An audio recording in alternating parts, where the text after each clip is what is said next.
The Galactic Standard Safety Briefing, or GSSB, was the first unifying protocol ratified by the Interstellar Coalition, a comprehensive guide to survival in the vast and often perilous expanse of space. Born out of centuries of trial and error, it encapsulated the collective wisdom of hundreds of species, each contributing knowledge to prevent accidents, misunderstandings, and catastrophes. Yet, despite its universal acclaim, one species consistently refused to follow it: humans. Counselor Rilith, the humans have arrived. The soft chime of an assistant's voice stirred the Vartok counselor from her thoughts. Standing by the observation window, she watched the human ship dock with measured curiosity.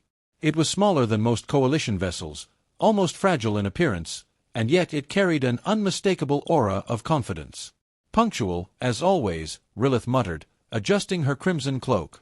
And just as infuriating. The door hissed open, and Captain Elena Torres strode in, flanked by her first officer, Commander Liam Cross. Both wore the understated uniforms of Earth's United Space Command, their movements precise yet casual. "Counselor Rilith," Elena said, extending a hand. "A pleasure to see you again." Rilith regarded the gesture with her usual mix of confusion and mild disdain. Humans insisted on this peculiar custom of physical contact, which many species found unsettling. She chose to bow her elongated neck instead. "I wish our meeting could be under more agreeable circumstances, Captain Torres," Rilith said, her tone clipped. "But once again, your crew's refusal to undergo the GSSB has raised concerns among the Coalition." Liam crossed his arms, a hint of exasperation flashing across his face. "With all due respect, Counselor, the GSSB isn't designed for us. It's redundant." Rilith's silvery eyes narrowed. "Redundant?" The safety briefing has saved countless lives across 100 species. Its protocols are the backbone of interstellar cooperation. What makes humans believe they are exempt?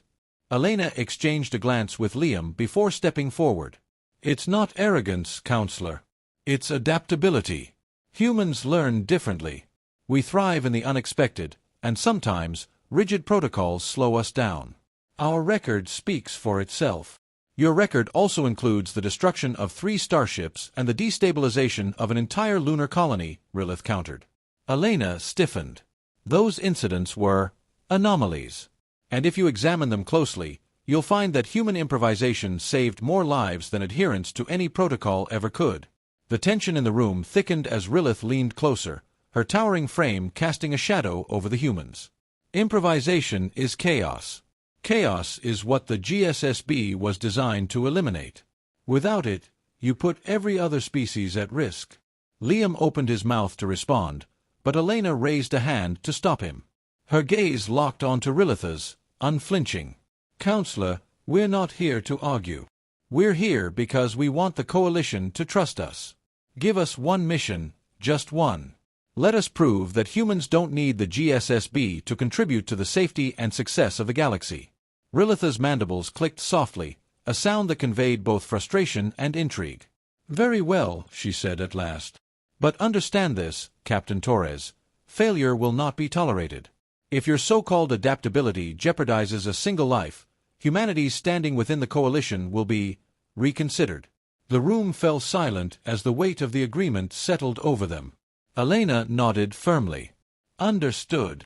As Rilith turned to leave, she paused by the doorway, her voice low and sharp. "Humans are fascinating, Captain. But fascination is not the same as trust." Elena watched her go, a determined fire in her eyes. "Then we'll just have to earn it." The cramped confines of the Coalition vessel perimeter hummed with the gentle rhythm of its engines. Captain Elena Torres and Commander Liam Cross stood in the operations bay, studying the mission parameters on a glowing holodisplay. The task was simple on paper: transport volatile aurosite crystals from a remote mining colony to a processing station. Yet, nothing about the situation felt simple. "This cargo is unstable, Captain," said Lieutenant Ryvek, a Reiner technician whose chitinous exoskeleton gleamed under the fluorescent lights. His mandibles clicked nervously. A single misstep could trigger a chain reaction. "Without adherence to the Galactic Standard Safety Briefing, we're courting disaster." "We've reviewed the parameters," Elena replied calmly, her voice steady but firm. "We've handled worse." Ryvek's antennae twitched in frustration. Your species' arrogance astounds me. The GSSB exists for a reason. Liam leaned against the display console, arms crossed. Let me guess. The GSSB recommends stabilizing the crystals using those bulky containment fields your ships are famous for, right? Ryvek nodded. Precisely. The fields mitigate fluctuations in the Orosite's energy signature. Those fields are cumbersome, Liam shot back. They'll slow us down and make us an easy target if pirates catch wind of the shipment.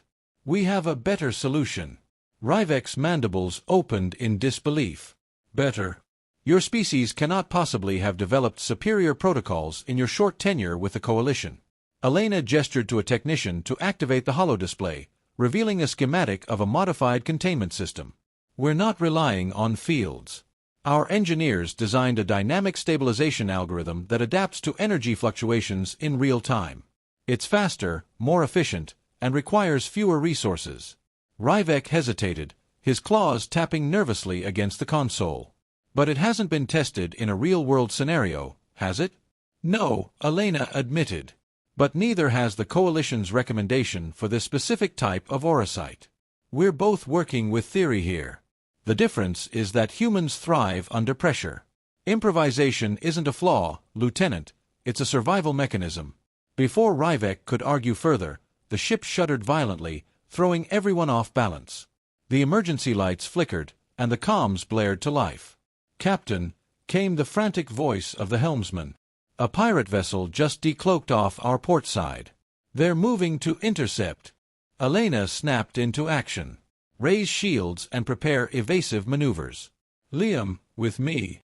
As the alarms blared, Ryvek trailed behind, still muttering about the GSSB.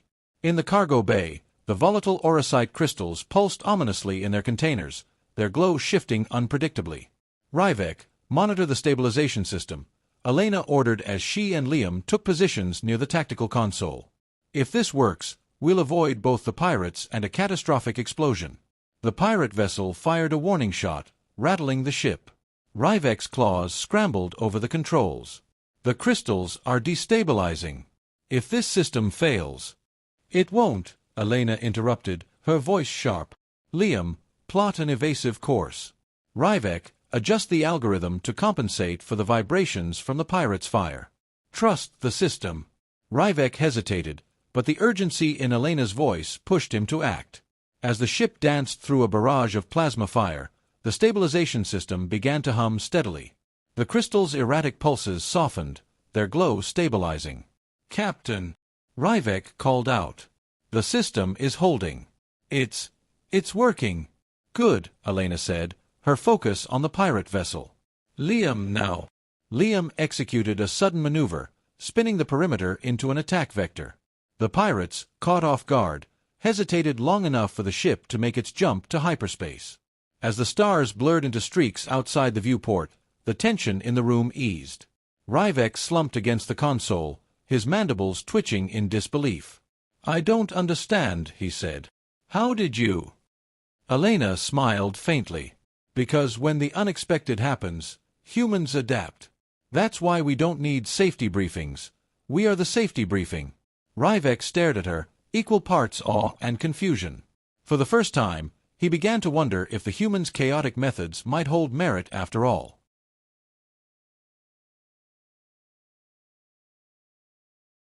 The perimeter docked at the Coalition processing station without further incident. The crew's safe delivery of the volatile Orosite crystals spread quickly through the station's comms channels, sparking murmurs among the diverse alien personnel. Humans, once seen as reckless newcomers to the galactic stage, had once again defied expectations. Counselor Rilith waited at the airlock, her imposing figure framed by the station's glowing bulkheads. Captain Elena Torres stepped through first, followed by Commander Liam Cross and Lieutenant Ryvek, whose posture was noticeably less confident than before. Captain Torres, Rilith began, her tone unreadable. I trust the shipment arrived intact. Every crystal accounted for, Elena replied. No casualties, no damage to the ship, and no reliance on the GSSB. Rilith's silvery eyes scanned the group. So I've heard. Your success has caused quite a stir among the Coalition leadership. Liam crossed his arms, a faint smirk on his face. Let me guess. Some are impressed, and others are sharpening their claws, mandibles, or whatever they use to complain about us. Rilitha's mandibles twitched slightly, a rare sign of amusement. An apt summary, Commander. Your methods are unconventional, even by human standards. But the outcome is undeniable. Ryvek stepped forward hesitantly. Counselor, I must admit, I doubted the humans. Their refusal to adhere to established protocols seemed reckless. But their adaptability in the face of danger. It's unlike anything I've seen. Indeed, Rilith said, her voice softening. But adaptability is a double-edged sword. What happens when improvisation fails? When chaos overwhelms even your remarkable instincts?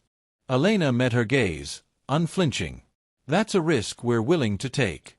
Every species in the Coalition has strengths and weaknesses. Ours just happen to favor quick thinking and adaptability. We're not asking for exemptions from responsibility, only trust in our ability to contribute in our own way. Rilith studied her for a moment before nodding. Your argument carries weight, Captain. However, this incident has already sparked a philosophical debate among the Coalition. What kind of debate? Liam asked. Some argue that humanity's methods represent an evolution of galactic norms, Rilith explained. Others fear your influence will encourage recklessness among younger species, undermining the stability we've worked so hard to maintain. Already, I've received requests from other captains to test human-style adaptability training. Elena exchanged a glance with Liam, a flicker of surprise crossing her face. We never intended to challenge the system, she said. We just do what we're good at. That's precisely the issue, Rilith replied. Your success is forcing the Coalition to re-evaluate its approach to safety and cooperation. It's a delicate balance. Too much change, and we risk chaos. Too little, and we risk stagnation. Ryvek, still processing the mission's events, interjected. Perhaps there's a middle ground. Humans excel in the unexpected, but their methods aren't infallible. What if the Coalition adopted a hybrid model? Standard protocols supplemented by training in adaptability and improvisation. Rilith tilted her head, her antennae twitching thoughtfully. An intriguing proposal, Lieutenant. It may be the compromise we need. The conversation paused as an alert chimed through the station, drawing their attention to a holoscreen displaying a report. Unidentified distress signal detected near Outer Rim territories. Elena's eyes narrowed. Looks like the galaxy's throwing us another curveball. Rilith turned to her, a faint note of approval in her voice. And you intend to answer it? Of course, Elena said, a determined smile on her face. We're just getting started.